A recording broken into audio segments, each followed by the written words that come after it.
నిజమని చెప్పి కూడా నేను తెలియజేస్తా ఉన్నాను. గౌరవ కోర్టు ఏదైతే ఆర్డర్లో విషయాలు చెప్పిందో అవన్నీ కూడా మీ అందరిని కూడా నేను ఒక్కసారి చదవమని చెప్పి కూడా నేను కోరుతా ఉన్నాను. ఇది వరకు ప్రెస్ మీట్ పెట్టి చెప్పడం జరిగింది.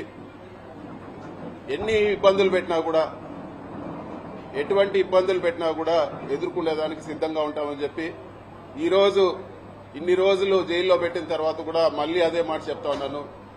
ఎక్కడ కూడా అధైర్యపడే ప్రసక్తే ఉండదు. ఎక్కడ కూడా ఈరోజు పార్టీని ఇబ్బంది పెట్టినా వెనక తగ్గే ప్రసక్తి ఉండదని చెప్పి కూడా నేను ఈరోజు తెలియజేస్తా ఉన్నాను.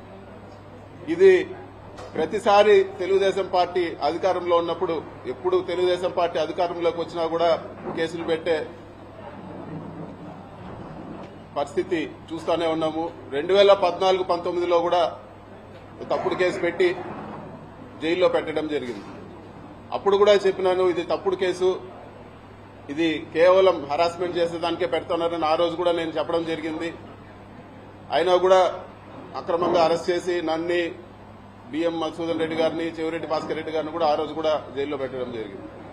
తర్వాత ఎవరైతే కేసు పెట్టించారో అదే వ్యక్తి కోర్టులో వచ్చి చెప్పడం జరిగింది, ఎక్కడ కూడా బలవంతంగా మా దగ్గర పెట్టించారు, వీళ్ళు తప్పు చేయలేదని చెప్పి ఆ కేసు కూడా కొట్టేయడం జరిగింది. అంతేకాదు, అంతకుముందు తెలుగుదేశం అధికారంలో ఉన్నప్పుడు కూడా నేను ఇంజనీరింగ్ కాలేజ్లో చదివేటప్పుడు కూడా నా జీవితంలో మొట్టమొదటి కేసు పెట్టింది తెలుగుదేశం ప్రభుత్వం. తెలుగుదేశం ప్రభుత్వం ఎప్పుడున్నా కూడా ఇటువంటి హరాస్మెంట్ చూస్తూనే ఉన్నాము. ముఖ్యంగా ఈ జైల్లో ఉన్నన్ని రోజులు కూడా ఈ కష్టకాలంలో అండగా నిలబడిన మా పార్టీ అధ్యక్షులు జగన్మోహన్ రెడ్డి గారికి, అదేవిధంగా మా పార్టీ గౌరవ పెద్దలకు, మా పార్టీ క్యాడర్కి అందరూ కూడా వెన్నంటుండి సపోర్ట్గా ఉన్న ప్రతి అందరికి కూడా మనస్ఫూర్తిగా నేను ధన్యవాదాలు తెలియజేస్తా ఉన్నాను. ఈ కేసు పెట్టి సాధించింది ఏమీ లేదు, ఒక పైశాచిక ఆనందం పొందడం తప్పితే, అదేవిధంగా మా తల్లిదండ్రుల్ని మానసికంగా వేధించడం ఒకటి సాధించినారు తప్పితే ఈ కేసు వల్ల సాధించింది ఏమీ లేదు. కోర్టు నుంచి వెసులుబాటు పొందిన తర్వాత కేసు వివరాలన్నీ కూడా వివరంగా మరొకసారి నేను మాట్లాడతానని చెప్పి కూడా మీకు అందరు కూడా తెలియజేస్తా ఉన్నాను. చివరిగా చెప్పేది ఏమంటే, మీరు కేసులు పెట్టినా లేకపోతే ఇంకోటి పెట్టినా మేము వెనక్కు తగ్గే ప్రసక్తే లేదు. ఖచ్చితంగా గట్టిగా ఇంకా రెట్టింపు ఉత్సాహంతో పోరాడతామని చెప్పి కూడా నేను తెలియజేస్తా ఉన్నాను. ఎక్కడ కూడా వైఎస్ఆర్ పార్టీ క్యాడర్ కానీ లేకపోతే నాయకులు కానీ ఎక్కడ కూడా ఆధారపడే పరిస్థితి ఉండదని చెప్పి కూడా నేను తెలియజేస్తా ఉన్నాను. ఇవన్నీ కూడా ప్రజలు గమనిస్తా ఉన్నారు. ఇవన్నీ కూడా ఒక డైవర్షన్ టాక్టిక్స్ లో భాగమే అని చెప్పి కూడా అందరూ కూడా గమనించాలని చెప్పి కూడా నేను కోరుతా ఉన్నాను. ప్రభుత్వం చేయాల్సిన పనులు పక్కన పెట్టి ఏదో ఒక అభూత కల్పన చేసి రకరకాల కేసులు పెట్టి నాయకులందరినీ కూడా జైళ్లలో పెట్టి, సంబంధం ఉన్నా లేకపోయినా ఎట్లంటే అట్లా జైళ్లలో పెట్టి, ఇదంతా కూడా వాళ్ళు చేయాల్సిన పనుల నుంచి డైవర్షన్ చేసే పరిస్థితి ఉందని చెప్పి కూడా మనం అందరం కూడా తెలుసుకోవాలని చెప్పి కూడా నేను తెలియజేస్తా ఉన్నాను. ఈ మొత్తం ఎపిసోడ్ లో అండగా నిలబడిన ప్రతి ఒక్కరికి కూడా నేను మనస్ఫూర్తిగా అందరు కూడా పేరు పేరున ధన్యవాదాలు తెలుపుకుంటాను. అందరు కూడా నమస్కారం. Thank you.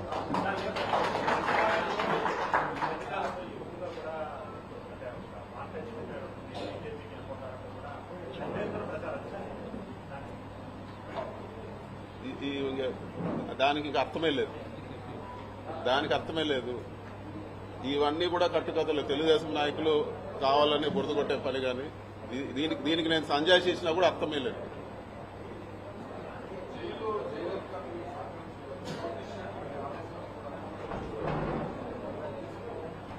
మరి ముఖ్యంగా జైల్లో ఎటువంటి పరిస్థితుల్లో పెట్టారంటే, ఒక టెర్రరిస్టో తీవ్రవాదిని జైల్లో పెట్టిన పరిస్థితి ఉంది నాకు.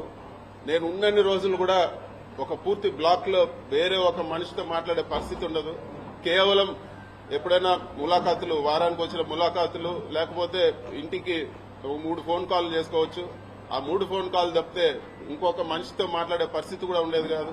మొత్తం సీసీ కెమెరా నిఘా, ఎవరు చూస్తా ఉన్నారో ఆ సీసీ కెమెరాల్లో తెలియదు. విజయవాడలో కూడా ఆ సీసీ కెమెరాలో చూడగలుగుతారని చెప్పేవాళ్ళు. అధికారులు కూడా నాతో మాట్లాడేదానికి భయపడేవాళ్ళు. అసలు ఎవరు కూడా దగ్గరకు వచ్చే పరిస్థితి లేదు. ఒక దారుణమైన పరిస్థితిలో జైల్లో పెట్టడం జరిగింది. ఒక ఏదో టెర్రరిస్టు పక్కన వాళ్ళతో మాట్లాడితే ఏదన్నా ఇబ్బంది వస్తుందనే పరిస్థితులు అక్కడ కల్పించడం జరిగింది. కానీ ఇవన్నీ కూడా ధైర్యంగా ఎదుర్కోవాలని డిసైడ్ అయినాం కాబట్టి ఇవన్నీ కూడా ఏకోసారి కూడా పట్టించుకున్న పరిస్థితి లేదు.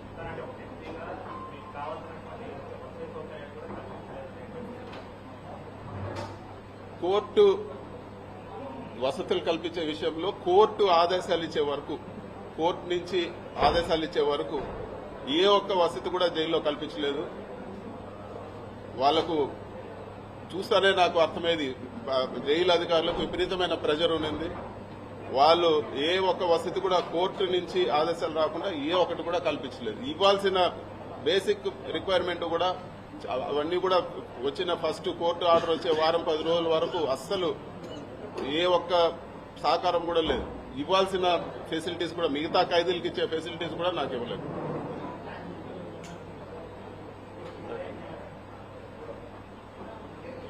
ఓకే అన్న, థ్యాంక్ యూ అన్న.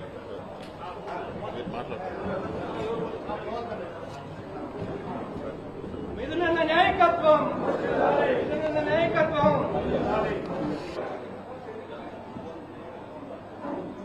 ఒక ఖైదీగా ఉండాల్సిన పరిస్థితి వచ్చిందని చెప్పి కూడా మీకు అందరు కూడా నేను తెలియజేస్తా ఉన్నాను. గౌరవ కోర్టు పెట్టిన ఆంక్షల మేరకు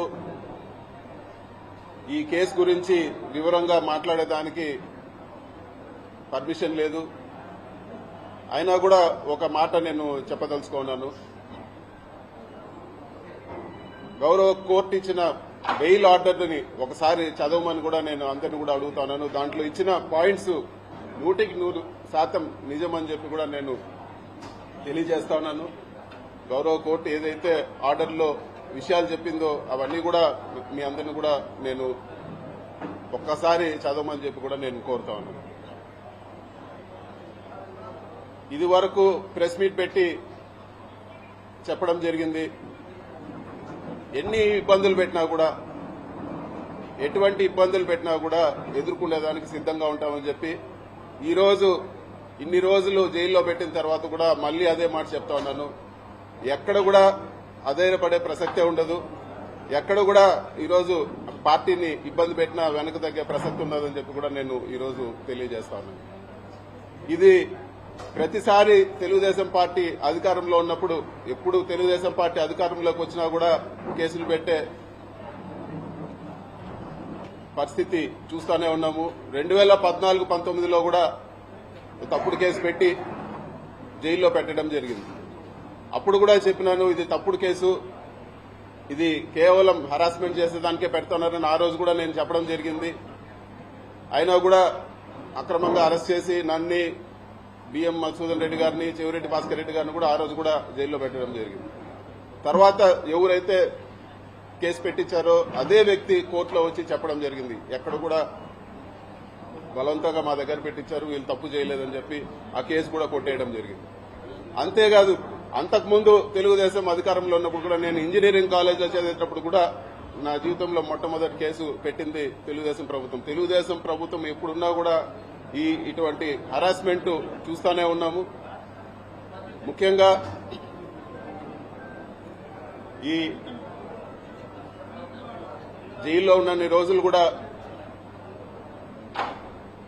ఈ కష్టకాలంలో అండగా నిలబడిన మా పార్టీ అధ్యక్షులు జగన్మోహన్ రెడ్డి గారికి, అదేవిధంగా మా పార్టీ గౌరవ పెద్దలకు, మా పార్టీ క్యాడర్కి అందరూ కూడా వెన్నంటుండి సపోర్ట్గా ఉన్న ప్రతి అందరికి కూడా మనస్ఫూర్తిగా నేను ధన్యవాదాలు తెలియజేస్తా ఉన్నాను. ఈ కేసు పెట్టి సాధించింది ఏమీ లేదు, ఒక పైశాచిక ఆనందం పొందడం తప్పితే, అదేవిధంగా మా తల్లిదండ్రుల్ని మానసికంగా వేధించడం ఒకటి సాధించినారు తప్పితే ఈ కేసు వల్ల సాధించింది ఏమీ లేదు. కోర్టు నుంచి వెసులుబాటు పొందిన తర్వాత కేసు వివరాలన్నీ కూడా వివరంగా మరొకసారి నేను మాట్లాడతానని చెప్పి కూడా మీకు అందరు కూడా తెలియజేస్తా ఉన్నాను. చివరిగా చెప్పేది ఏమంటే, మీరు కేసులు పెట్టినా లేకపోతే ఇంకోటి పెట్టినా మేము వెనక్కు తగ్గే ప్రసక్తే లేదు. ఖచ్చితంగా గట్టిగా ఇంకా రెట్టింపు ఉత్సాహంతో పోరాడతామని చెప్పి కూడా నేను తెలియజేస్తా ఉన్నాను. ఎక్కడ కూడా వైఎస్ఆర్ పార్టీ క్యాడర్ కానీ లేకపోతే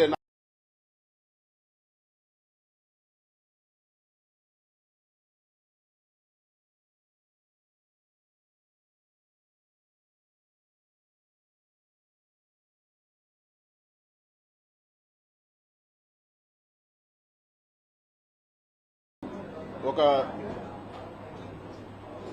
ఖైదీగా ఉండాల్సిన పరిస్థితి వచ్చిందని చెప్పి కూడా మీకు అందరు కూడా నేను తెలియజేస్తా ఉన్నాను. గౌరవ కోర్టు పెట్టిన ఆంక్షల మేరకు ఈ కేసు గురించి వివరంగా మాట్లాడేదానికి పర్మిషన్ లేదు. అయినా కూడా ఒక మాట నేను చెప్పదలుచుకున్నాను. గౌరవ కోర్టు ఇచ్చిన బెయిల్ ఆర్డర్ని ఒకసారి చదవమని కూడా నేను అందరిని కూడా అడుగుతున్నాను. దాంట్లో ఇచ్చిన పాయింట్స్ 100% నిజమని చెప్పి కూడా నేను తెలియజేస్తా ఉన్నాను. గౌరవ కోర్టు ఏదైతే ఆర్డర్లో విషయాలు చెప్పిందో అవన్నీ కూడా మీ అందరిని కూడా నేను ఒక్కసారి చదవమని చెప్పి కూడా నేను కోరుతా ఉన్నాను. ఇది వరకు ప్రెస్ మీట్ పెట్టి చెప్పడం జరిగింది.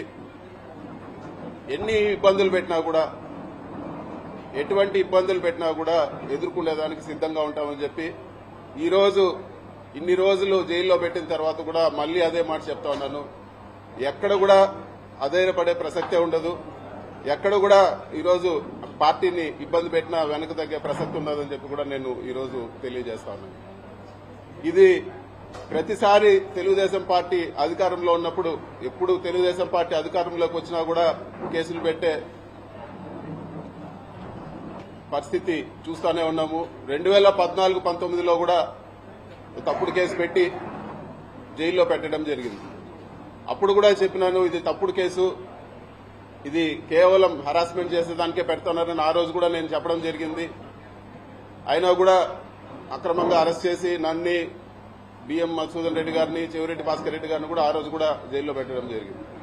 తర్వాత ఎవరైతే కేసు పెట్టించారో అదే వ్యక్తి కోర్టులో వచ్చి చెప్పడం జరిగింది, ఎక్కడ కూడా బలవంతంగా మా దగ్గర పెట్టించారు, వీళ్ళు తప్పు చేయలేదని చెప్పి ఆ కేసు కూడా కొట్టేయడం జరిగింది. అంతేకాదు, అంతకుముందు తెలుగుదేశం అధికారంలో ఉన్నప్పుడు కూడా నేను ఇంజనీరింగ్ కాలేజీలో చదివేటప్పుడు కూడా నా జీవితంలో మొట్టమొదటి కేసు పెట్టింది తెలుగుదేశం ప్రభుత్వం. తెలుగుదేశం ప్రభుత్వం ఎప్పుడున్నా కూడా ఇటువంటి హరాస్మెంట్ చూస్తూనే ఉన్నాము. ముఖ్యంగా ఈ జైల్లో ఉన్నన్ని రోజులు కూడా ఈ కష్టకాలంలో అండగా నిలబడిన మా పార్టీ అధ్యక్షులు జగన్మోహన్ రెడ్డి గారికి, అదేవిధంగా మా పార్టీ గౌరవ పెద్దలకు, మా పార్టీ క్యాడర్కి అందరూ కూడా వెన్నంటుండి సపోర్ట్ కొన్న ప్రతి అందరికి కూడా మనస్ఫూర్తిగా నేను ధన్యవాదాలు తెలియజేస్తా ఉన్నాను. ఈ కేసు పెట్టి సాధించింది ఏమీ లేదు, ఒక పైశాచిక ఆనందం పొందడం తప్పితే, అదేవిధంగా మా తల్లిదండ్రుల్ని మానసికంగా వేధించడం ఒకటి సాధించినారు తప్పితే ఈ కేసు వల్ల సాధించింది ఏమీ లేదు. కోర్టు నుంచి వెసులుబాటు పొందిన తర్వాత కేసు వివరాలన్నీ కూడా వివరంగా మరొకసారి నేను మాట్లాడతానని చెప్పి కూడా మీకు అందరు కూడా తెలియజేస్తా ఉన్నాను. చివరిగా చెప్పేది ఏమంటే, మీరు కేసులు పెట్టినా లేకపోతే ఇంకోటి పెట్టినా మేము వెనక్కు తగ్గే ప్రసక్తే లేదు. ఖచ్చితంగా గట్టిగా ఇంకా రెట్టింపు ఉత్సాహంతో పోరాడతామని చెప్పి కూడా నేను తెలియజేస్తా ఉన్నాను. ఎక్కడ కూడా వైఎస్ఆర్ పార్టీ క్యాడర్ కానీ లేకపోతే నాయకులు కానీ ఎక్కడ కూడా అధైర్యపడే పరిస్థితి ఉండదని చెప్పి కూడా నేను తెలియజేస్తా ఉన్నాను. ఇవన్నీ కూడా ప్రజలు గమనిస్తా ఉన్నారు. ఇవన్నీ కూడా ఒక డైవర్షన్ టాక్టిక్స్ లో భాగమే అని చెప్పి కూడా అందరూ కూడా గమనించాలని చెప్పి కూడా నేను కోరుతా ఉన్నాను. ప్రభుత్వం చేయాల్సిన పనులు పక్కన పెట్టి ఏదో ఒక అభూత కల్పన చేసి రకరకాల కేసులు పెట్టి నాయకులందరినీ కూడా జైళ్లలో పెట్టి, సంబంధం ఉన్నా లేకపోయినా ఎట్లంటే అట్లా జైళ్లలో పెట్టి ఇదంతా కూడా వాళ్ళు చేయాల్సిన పనుల నుంచి డైవర్షన్ చేసే పరిస్థితి ఉందని చెప్పి కూడా మనం అందరం కూడా తెలుసుకోవాలని చెప్పి కూడా నేను తెలియజేస్తా ఉన్నాను. ఈ మొత్తం ఎపిసోడ్లో అండగా నిలబడిన ప్రతి ఒక్కరికి కూడా నేను మనస్ఫూర్తిగా అందరు కూడా పేరు పేరున ధన్యవాదాలు తెలుపుకుంటాను. అందరు కూడా నమస్కారం. Thank you.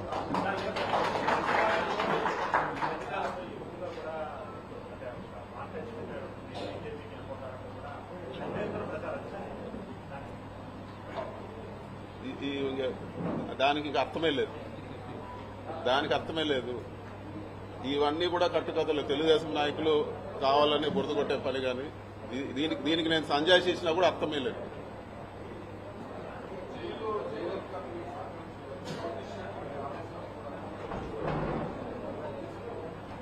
మరి ముఖ్యంగా జైల్లో ఎటువంటి పరిస్థితుల్లో పెట్టారంటే ఒక టెర్రరిస్టో తీవ్రవాదిని జైల్లో పెట్టిన పరిస్థితి ఉంది. నేను ఉన్నన్ని రోజులు కూడా ఒక పూర్తి బ్లాక్ లో వేరే ఒక మనిషితో మాట్లాడే పరిస్థితి ఉండదు. కేవలం ఎప్పుడైనా ములాఖాతులు, వారానికి వచ్చిన ములాఖాతులు, లేకపోతే ఇంటికి 3 ఫోన్ కాల్ చేసుకోవచ్చు. ఆ 3 ఫోన్ కాల్ తప్పితే ఇంకొక మనిషితో మాట్లాడే పరిస్థితి కూడా ఉండేది కాదు. మొత్తం సీసీ కెమెరా నిఘా. ఎవరు చూస్తా ఉన్నారో ఆ సీసీ కెమెరాల్లో తెలియదు. విజయవాడలో కూడా ఆ సీసీ కెమెరాలో చూడగలుగుతారని చెప్పేవాళ్ళు. అధికారులు కూడా నాతో మాట్లాడేదానికి భయపడేవాళ్ళు. అసలు ఎవరు కూడా దగ్గరకు వచ్చే పరిస్థితి లేదు. ఒక దారుణమైన పరిస్థితిలో జైల్లో పెట్టడం జరిగింది. ఒక ఏదో టెర్రరిస్టు పక్కన వాళ్ళతో మాట్లాడితే ఏదన్నా ఇబ్బంది వస్తుందనే పరిస్థితులు అక్కడ కల్పించడం జరిగింది. కానీ ఇవన్నీ కూడా ధైర్యంగా ఎదుర్కోవాలని డిసైడ్ అయినాం కాబట్టి ఇవన్నీ కూడా ఏకోసారి కూడా పట్టించుకున్న పరిస్థితి లేదు.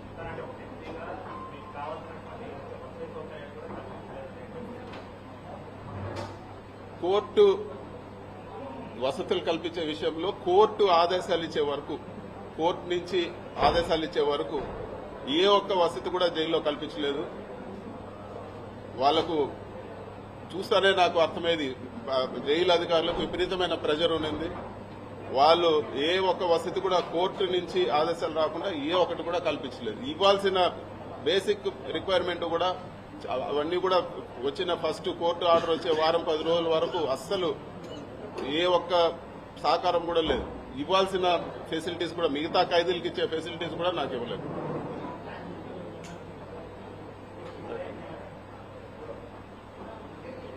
ఓకే అన్న, థ్యాంక్ యూ అన్న. మీరు మాట్లాడతారు.